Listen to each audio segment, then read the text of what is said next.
How to play chess on Duolingo on Android.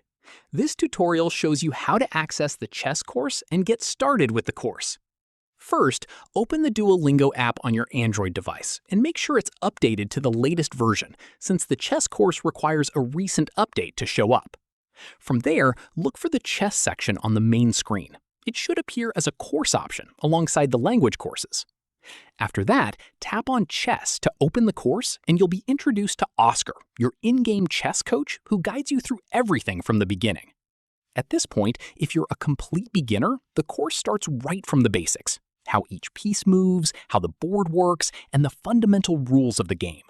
Following this, the majority of the course is puzzle-based. So instead of just reading rules, you'll be solving interactive challenges that teach you strategy and tactics hands-on. After that, as you complete lessons and puzzles, you'll unlock mini-matches and full-length games where you play against Oscar directly to apply what you've learned. From here, once you've built up enough skill, you can jump into player versus player mode to test yourself against real people from around the world.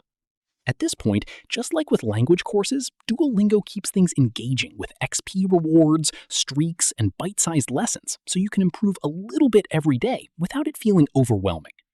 Finally, the chess course is completely free to access on Android and works the same way as every other Duolingo course, so everything you already know about using the app carries right over. That's how you play chess on Duolingo on Android. If this helped, give it a like, subscribe for more tutorials, and ring the bell so you catch the next one. See you then!